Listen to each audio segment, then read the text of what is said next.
아내가 집을 비운 그날 밤, 집안은 낯설게 고요했다. 그 고요 속에 남은 건 나와 아내의 여동생뿐이었다. 그녀는 평범한 듯 웃으며 다가왔고 나는 애써 시선을 피했다. 가족이라 불러야 할 사이, 하지만 묘하게 흔들리는 공기, 식탁에 함께 앉았다. 조금은 어색한 대화, 그러나 이상하게 편안한 분위기, 잔잔히 흘러나오는 음악과 함께 그녀의 눈빛이 내게 닿았다. 순간 심장이 요동쳤다. 나는 괜히 물컵을 들어 올리며 시선을 피했다. 그러나 다시 마주친 눈빛은 더욱 강렬했다. 형부, 요즘 많이 피곤해 보이세요. 그녀의 목소리는 부드러웠지만 이상하게 가슴을 파고들었다. 나는 짧게 대답했다. 괜찮아. 그냥 일이 많아서 그래. 그녀는 미소를 지었지만 그 미소 속에는 설명하기 힘든 떨림이 있었다. 나는 아무렇지 않게 행동하려 했지만 손끝이 떨렸다. 저녁 준비를 도와주던 순간 쟁반이 흔들리며 떨어질 뻔했다. 그때 그녀의 손이 내 손을 덮었다. 짧은 스침이었지만 그 짧은 순간이 모든 걸 바꿔버렸다. 온몸이 굳어버렸고 심장은 미친 듯 뛰었다. 나는 서둘러 손을 뺐다. 아, 괜찮아. 고마워. 그러나 이미 늦었다. 그 짧은 접촉이 머릿속을 휘저었다. 머리로는 소리쳤다. 안 돼. 이건 잘못된 거야. 아내의 여동생이야. 하지만 심장은 이미 다른 대답을 내고 있었다. 식탁에 앉아 국을 떠먹는 그녀의 옆모습, 살짝 흔들리는 머리카락, 조심스레 젓가락을 드는 손끝, 모든 게 낯설게 보였다. 너무 아름답게 보였다. 나는 애써 대화를 이어갔다. 공부는 잘 돼? 요즘 바쁘다며? 그녀는 웃으며 고개를 끄덕였다. 네, 근데 형부랑 이렇게 마주 앉으니까 조금 이상해요. 그 말에 숟가락을 놓칠 뻔했다. 이상하다니 무슨 뜻이야? 그녀는 고개를 숙이며 조용히 대답했다. 그냥 너무 가까운 것 같아서요. 공기는 무겁게 가라앉았다. 나는 숨을 죽였고 그녀는 천천히 고개를 들어 다시 나를 바라봤다. 그 눈빛 속에 담긴 건 단순한 친밀함이 아니었다. 순간 집안의 모든 소리가 사라진 듯했다. 냉장고의 우문거림도 벽시계의 초침 소리도 다 멀어졌다. 남은 건 그녀와 나, 두 사람의 시선뿐이었다. 나는 자리에서 일어나려 했지만 발걸음이 떨어지지 않았다. 그녀는 조용히 내 쪽으로 몸을 기울였다. 가까워진 거리는 단 몇 뼘, 숨소리조차 들릴 만큼 가까웠다. 나는 눈을 감으며 중얼거렸다. 안 돼, 이건 절대 안 돼.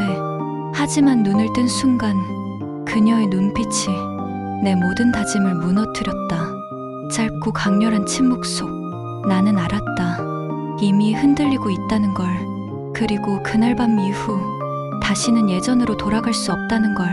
밤은 깊어갔다. 거실 시계는 11시를 넘기고 있었다. 아내의 여동생과 나는 여전히 식탁에 마주 앉아 있었다. 식탁 위에는 빈 술잔과 흐트러진 젓가락만이 남아 있었다. 나는 억지로 미소를 지으며 대화를 이어갔다. 이제 그만 자야 하지 않을까? 내가 조심스레 말했다. 그녀는 눈을 마주치며 고개를 갸웃했다. 형부는 안 졸리세요? 전 아직 잠이 안 와요. 그 말에 심장이 쿵 하고 내려앉았다. 나는 괜히 잔을 정리하며 시선을 피했다. 하지만 그녀의 눈빛은 내 얼굴을 집요하게 붙잡았다. 그 눈빛 속엔 단순한 친밀함이 아니었다. 설명할 수 없는 긴장과 떨림이 담겨 있었다. 거실의 불빛은 점점 어두워졌고 남은 건 스탠드 조명 하나뿐이었다. 그 부드러운 빛 아래서 그녀의 얼굴은 더욱 가까워 보였다. 나는 손끝이 떨리는 걸 느꼈다. 머릿속에서는 안 돼, 멈춰야 해라는 소리가 울렸다. 하지만 그녀가 미소를 지으며 잔을 내 쪽으로 밀었다. 마지막으로 한 잔만 더 하실래요? 나는 거절하지 못했다. 잔을 채우는 그녀의 손이 내 손등을 스쳤다.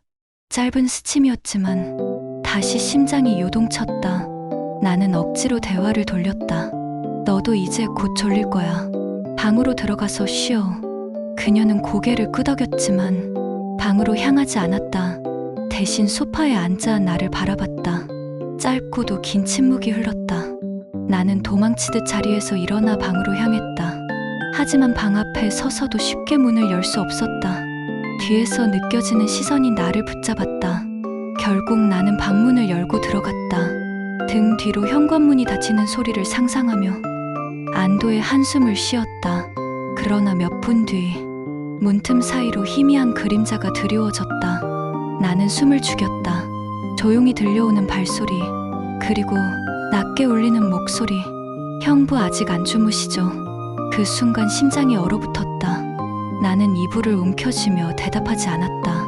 그러나 그녀의 그림자는 여전히 문 앞에 서 있었다. 그리고 다시 속삭였다. 문 좀 열어주세요. 저 잠이 안 와서요. 나는 두 손으로 얼굴을 감싸쥐었다. 들어서는 안 되는 순간, 하지만 거부할 수 없는 유혹. 그 목소리는 달콤하면서도 파괴적이었다. 방 안 공기는 숨 막히도록 무거워졌다. 나는 눈을 감고 중얼거렸다. 안 돼, 절대 안 돼. 그러나 심장은 이미 다른 대답을 내고 있었다. 그녀의 그림자가 문틈을 타고 방 안 깊숙이 스며드는 듯했다. 나는 떨리는 손으로 문고리를 붙잡았다. 머릿속에서는 수없이 경고가 울렸지만 손끝은 이미 느슨해지고 있었다. 그 순간 나는 알았다. 이건 단순한 유혹이 아니었다. 이미 시작된 길, 이제는 되돌릴 수 없는 길. 문 앞에서 그녀의 목소리를 들었을 때 나는 더 이상 버틸 수 없었다. 형부 잠이 오질 않아요. 잠깐만 같이 있어주시면 안 돼요? 그 목소리는 애원 같으면서도 위험한 유혹처럼 들렸다. 나는 떨리는 손으로 결국 문을 열었다. 눈앞에 선 그녀는 조심스레 웃고 있었다. 순간 방 안의 공기가 달라졌다. 숨소리조차 크게 느껴질 만큼 긴장감이 흘렀다. 나는 황급히 시선을 돌리며 말했다. 늦었어. 이제 들어가서 자. 하지만 그녀는 움직이지 않았다. 대신 내 눈을 똑바로 바라보며 속삭였다. 형부 눈빛이 오늘따라 달라 보여요. 심장이 요동쳤다. 나는 한 발자국 물러섰지만 그녀가 따라 들어왔다. 방 안은 희미한 조명 아래 은밀한 분위기로 가득 찼다. 이건 안 돼. 아내한테, 내 언니한테 죄야. 내가 말했지만 목소리는 떨리고 있었다. 그녀는 잠시 고개를 숙였다가 다시 내 눈을 올려다봤다. 그 눈빛에는 이미 결심이 담겨 있었다. 순간 그녀가 다가왔다. 짧은 거리, 따뜻한 숨결이 얼굴에 닿았다. 나는 도망치려 했지만 발이 바닥에 붙은 듯 움직이지 않았다. 그녀의 손이 내 손을 잡았다. 작고 떨리는 손, 그러나 놓지 않으려는 강한 힘. 나는 속삭였다. 제발 이러면 안 돼. 하지만 그녀는 대답 대신 눈을 감았다. 그리고 우리의 입술이 닿았다. 순간 세상이 멈춘 듯했다. 거칠지만 애절한 첫입맞춤. 나는 눈을 감으며 모든 죄책감을 잊고 싶었다. 짧은 시간이었지만 그 안에는 수많은 감정이 몰려왔다. 놀람, 두려움, 죄책감, 그리고 설명할 수 없는 떨림. 나는 손으로 그녀를 밀치려 했지만 힘이 들어가지 않았다. 오히려 더 깊이 끌어안고 싶어졌다. 안 돼, 우리는 이러면 안 돼. 나는 겨우 몸을 떼며 숨을 몰아쉬었다. 그녀의 눈에는 눈물이 맺혀 있었다. 알아요, 하지만 형부도 느끼셨잖아요. 저만 그런 게 아니잖아요. 그 말은 칼처럼 가슴을 찔렀다. 나는 부정할 수 없었다. 이미 느꼈으니까, 이미 흔들렸으니까. 나는 고개를 감싸쥐며 흐느꼈다. 우린 죄를 짓고 있어. 그런데도 왜 멈출 수가 없는 거지? 그녀는 내 손을 잡으며 떨리는 목소리로 말했다.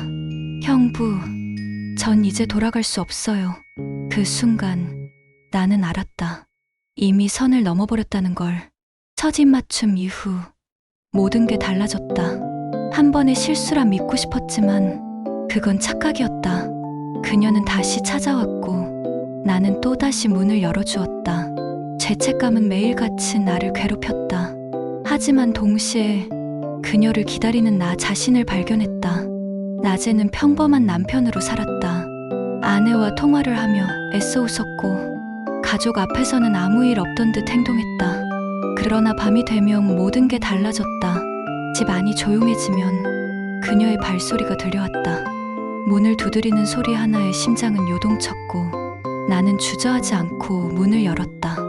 짧은 대화, 사소한 웃음, 그리고 다시 이어지는 손길. 처음에는 떨림뿐이었지만 이제는 중독이 되어 있었다. 그녀의 손끝이 닿을 때마다 나는 살아있음을 느꼈다.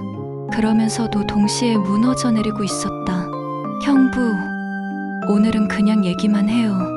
그녀가 그렇게 말했지만 우리는 늘 같은 결말을 맞이했다. 짧은 약속조차 지켜지지 않았다. 이미 멈출 수 없는 길 위에 있었으니까 나는 매일 스스로에게 다짐했다.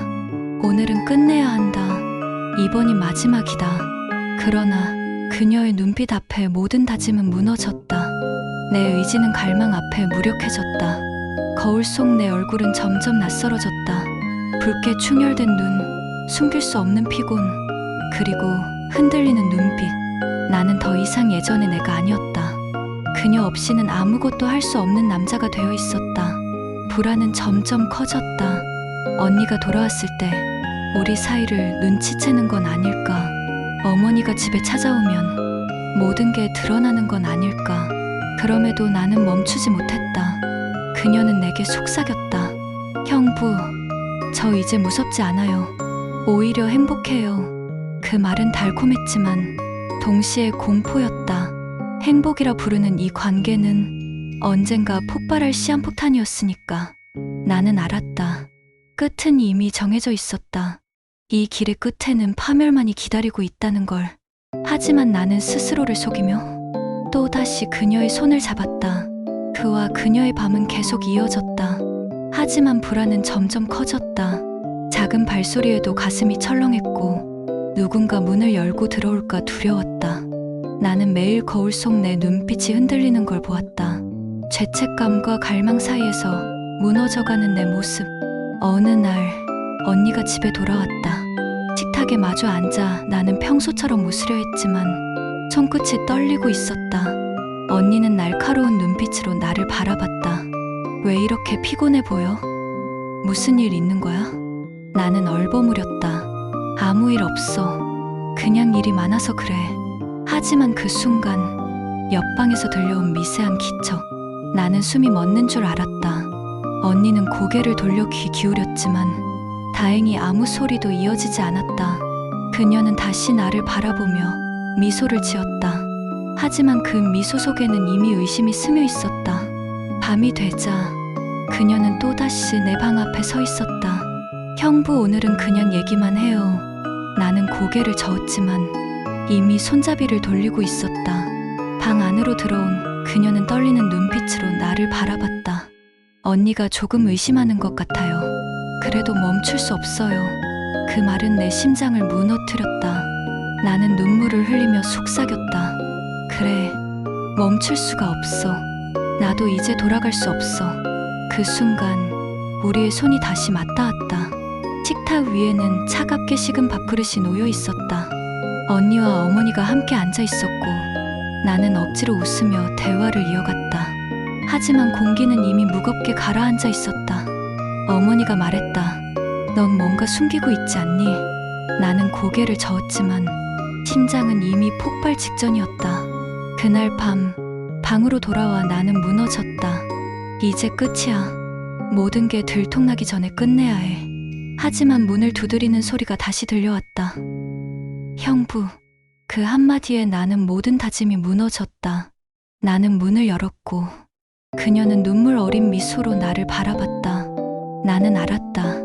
이제 이 길의 끝에는 파멸만이 기다리고 있다는 걸. 그럼에도 불구하고 나는 멈출 수 없었다. 그녀의 손을 잡고 얼굴을 마주하며 속삭였다. 끝까지 가자. 설령 모든 게 무너진다 해도